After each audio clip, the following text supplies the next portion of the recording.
Hello students, welcome to the online classes of Sardar Vallabhbhai Patel English Medium School Yaval. I am Kamini Bonde. Today we are going to learn standard 5th subject ABS 1, lesson number 11, our home and environment. देखो हमारा next topic है where does the energy come from. देखो ऊर्जा का निर्माण करने के लिए हम कोयला और प्राकृतिक गैस का उपयोग करते हैं।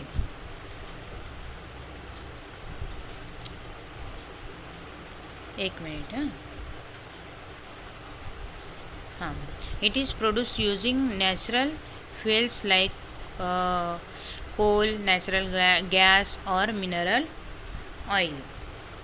देखो ऊर्जा का निर्माण करने के लिए हम कोयला, प्राकृतिक गैस तथा खनिज तेल जैसे प्राकृतिक ईंधनों का उपयोग करते हैं। This natural fuels can be used only once. और ये ईंधन एक बार उपयोग में लाने के बाद समाप्त हो जाते। They get consumed when we use them. Okay. Moreover, burning these fuels leads to air pollution. It takes lakhs of years for these sources of energy to form in nature. देखो इन ऊर्जा स्रोतों के ज्वलन से वायु प्रदूषण भी होता है और प्रकृति में इन ऊर्जा स्रोतों का निर्माण होने के लिए लाखों वर्ष लगते हैं। That is why it is necessary to bring into use other sources of energy such as solar energy or wind energy, which are available in plenty and which do not cause pollution. These are non-exhaustible source of energy. देखो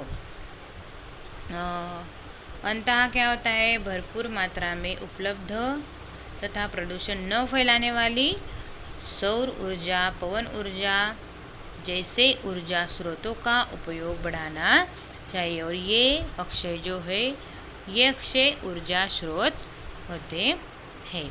there are non exhaustible source of energy. Okay.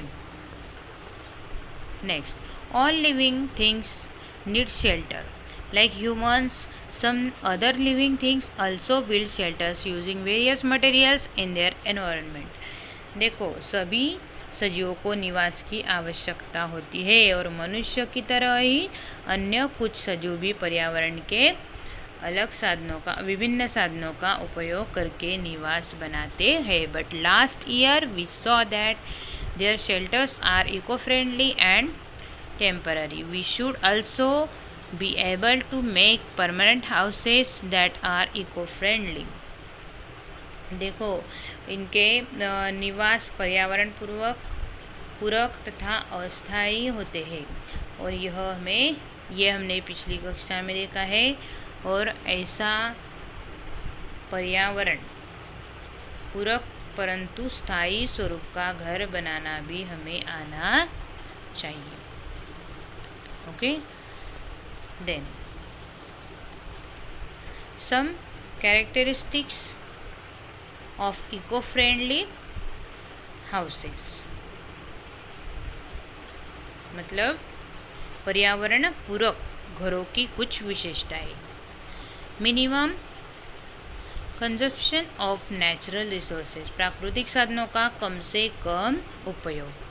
Next है use of non exhaustible sources of energy such as biogas, wind energy and solar energy, मतलब biogas, पवन ऊर्जा या सौर ऊर्जा जैसे अपारंपरिक ऊर्जा साधनों का उपयोग। और नेक्स्ट है रिसाइकलिंग ऑफ वाटर, पानी का पुनरुपयोग। नेक्स्ट है रिसाइकलिंग ऑफ गार्बेज, मतलब अनुपयोगी वस्तुओं का पुनरुपयोग। नेक्स्ट है avoiding artificial material and artificial colours, मतलब कृत्रिम सामग्री तथा कृत्रिम रंगों का अभाव।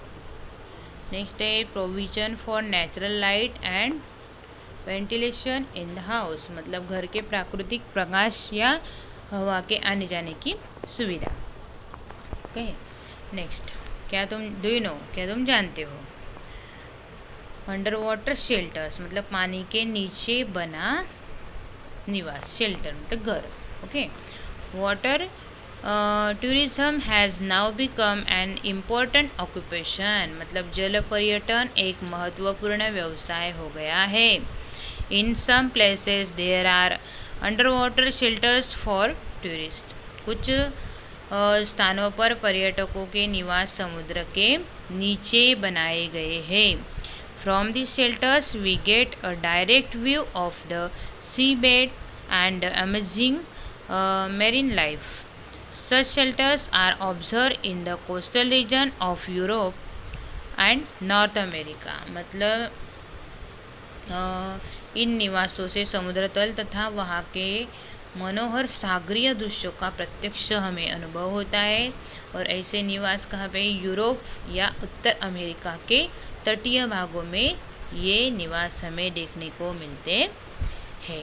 Okay, next, do you know, आपको क्या आप जानते हो, the city of Mumbai comprises 7 islands.